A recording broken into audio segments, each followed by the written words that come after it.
Hello everyone, Mixfant Gaming here. Welcome to my channel, your place for news and gameplay. Some good, some bad, and let's be honest, likely some raging tilting. If you like what you see, please consider subscribing and hitting that bell for notifications. Today, the Operation Pass was released, and so we're going to take a quick look at it. And I think the title of this video says it all. And the question is, did Pixonic lie to us? And the short answer of it is, it depends on what you want out of the operations. So let's just first start by looking at the operations itself. When we go in here, there we go, we'll see that we have the two tiers, or the two levels, and unlike the last time, there's been actually 20 levels added on to the pass. So the pass now goes from all the way up to 100 instead of 80.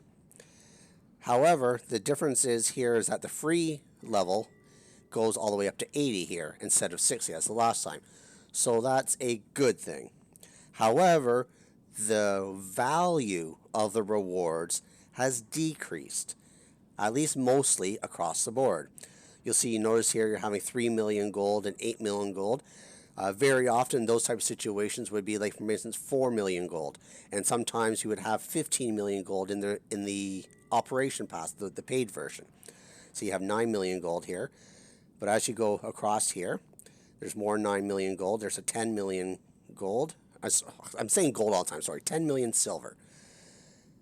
Another 10 million silver. But see, there's not one 15 million silver in the paid pass as there was previously in the last operations. Similarly, the power cells have been reduced, at least the individual values, the gold. There is no 1,000 gold in here anymore. The most is 750, I believe, from what I was looking through. You'll also notice things, for instance, like the OXP boosters. You can get 10 battles in a row for OXP boosters like you could before in the paid version, but in the free version you only get 5, whereas the last time we did the operations, you could get 10 boosters in the free pass. So there's a lot of things here. We're going to break it down to a little bit more details as well. But one thing I want to highlight here is some people are asking, well, they've increased the levels all the way to 100.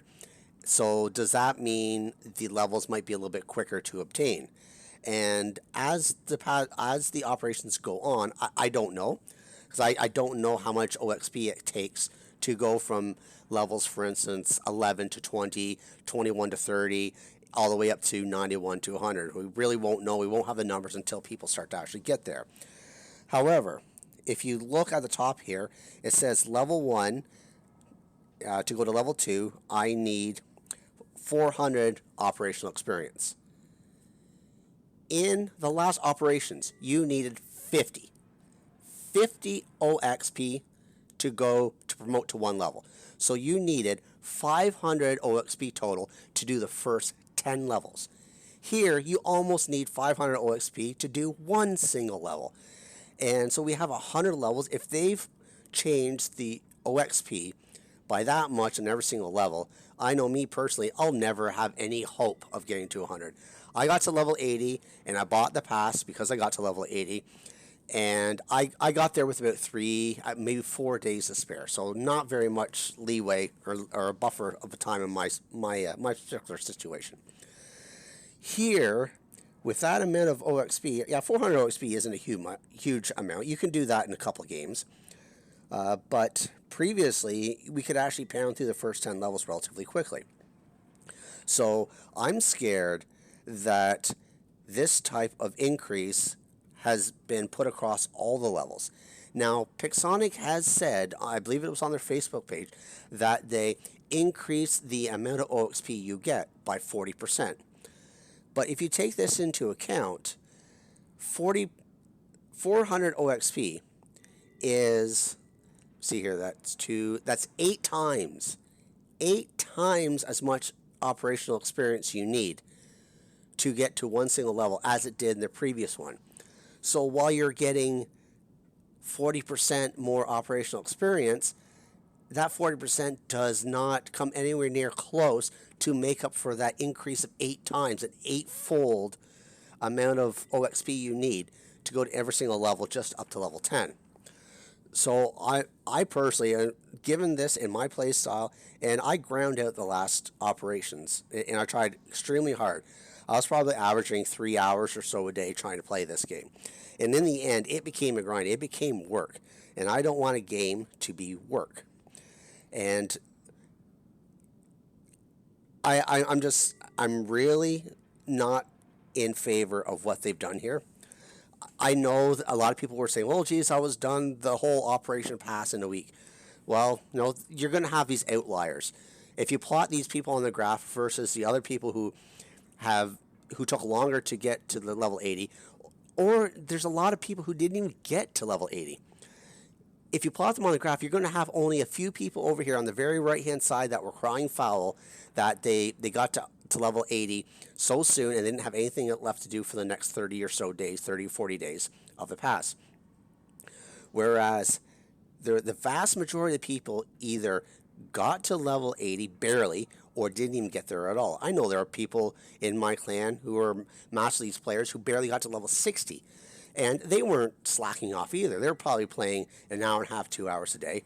So the thing is, you should not be changing your Operation Pass and the statistics and the mechanics behind it just to please outliers that are maybe the top, 1 or 2% of the whole player base. But that being said, I have a graphic here. Somebody on Reddit went ahead and did the summary between the last pass and this pass. So I want to give shout out to, I believe the username was Cab0. So KABB with the number 0 at the end of it. And they made this graph here. So if you look at it, on the left-hand side, we have the Raging Typhoon. And the right-hand side, we have the last pass, which was the Gathering Storm. And on the left-hand side here, you'll see numbers in black, which is basically just kind of equivalent of what you would have gotten in the Gathering Storm. You have items that are red, which is a decrease in value, and you have numbers that are in green, which is an increase in value. So when I started off this video, I said, your answer to the question depends on what you're trying to get out of it. For me, I was trying to get resources mainly out of it. I didn't really care about some of the legendary pilots, the skins. Yes, they were nice. In the end, I did get the Deathwing Algian, but it's still sitting in my hangar at level 1, and I honestly don't even have any intents to even use it, because there is a legendary paint job coming out, which is a 5% for a regular Algian, and I'm not going to run 2 Algians in my hangar. So it's probably just going to sit in my storage, just collecting dust. But that being said, I was one of the ones that went out for resources. However, if you look at the totals on the Gathering Storm for silver, you ended up with 170 million silver. Whereas this new pass, you only get 101 million. Of that, you only get 22 million on the free version. The free pass on the Gathering Storm was 45 million. So you got, in the last operations, twice as much silver just from the free pass alone. Whereas this pass, you get half, more than half, or less than half, sorry. I'm trying to figure out the exact way to put it. But essentially, you get 22 million only. And that's just, to me, that's not right. You have an expectation from the player base after delivering the very first operations to essentially cut a lot of it in half, and sometimes more than half is essentially a slap in the face to people who just can't afford to buy these passes. Look at the gold. The free pass last time, you got 2,400 gold. This time, you don't even get 1,000 gold out of it. You end up with a total of 10,900 gold in the Gathering Storm, and this time you only get 6,940. Similar to the keys. The keys, if you had bought the pass in the Gathering Storm, you would almost have enough keys straight there to get a super chest. This time, if you bought the pass, you only get enough for essentially half to get the progress halfway to the super chest. But not only that, look at the free pass. You only get 420 keys. That's it? The free pass in the last one, you had over 1,700. Do the math here. That's 4 times less keys you get in the Raging Typhoon than you did in the Gathering Storm. On the flip side, if you really want power cells, well then this is your bread and butter. because you're getting over twice as much power cells in this time around. Now, I'm the type of person where I try not to use my power cells. I have accumulated something like over 140,000 power cells because I just don't use them very often. I try not to. I think it improves my gameplay trying to compete against players who are actually already using power cells.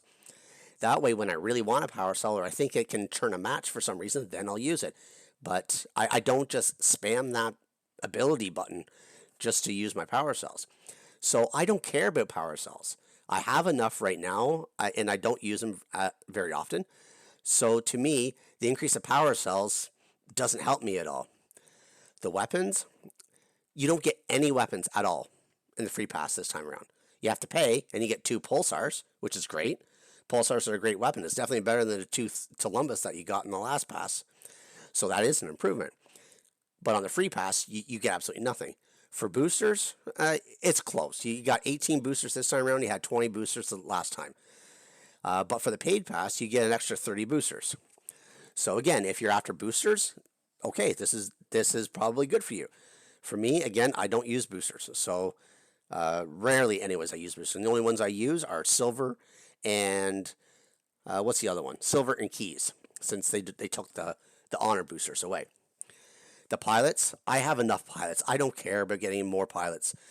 In this pass, you only get 1 legendary pilot in the whole thing, whereas the last pass you got if you bought the pass itself, you got 2 regular and 3 legendary pilots. This time around, if you buy it, you only get 2 regulars and 1 legendary. So again, that's a decrease in value. So if you're going after legendary pilots, this pass isn't for you. I would not recommend buying it. Components, it all depends on what you want. To me, I need Coronas, so the Corona components help, but it's not enough for me to buy this pass just because I want Coronas. I don't want Igniters, and I already have a Nemesis, so I don't want a Nemesis. So, again, it all depends on what you personally are going after. The others, which is legendary skins, you get skins, they're fine, they're great. Again, it's not a reason why I would ever buy a pass. And the bots, you get the ancient tier, and the last one you had the Augen. So that's good if you can get to level 100, that is. I have no idea, like I said at the start of this video, what the operational experience takes to get to those higher levels. The levels 81 to 90, 91 to 100. Given the increase they put in the operations from levels 1 to 10, I shudder to think what it's going to be in the higher levels. Unless they just made the lower levels a little bit more longer to get, and they shortened the higher levels, I'm not sure. There's been no posts that I've seen indicating what the operational experience range needs to be for each individual level. So like I said, that will probably only come over time when we find out the true answer for that. So anyways, I just wanted to give a warning to everybody out there before you just go out and buy the Operation Pass. Take a close look at this chart and really figure out, is it beneficial to you to buy? And it's unfortunate Pixonic has done it this way, because if they had done this Operation Pass to start with, people would probably buy it again, because on the face of it, this does hold value. However, it is not the same value that we had last time. For me personally, for the reasons why I bought the pass last time, this is a huge decrease in value for me. So much so that in combination with the amount of OXP you need to progress through the pass, and the fact that you now don't have the 60 levels on the free one and the 80 levels on the paid one, now it's been increased another 20 levels.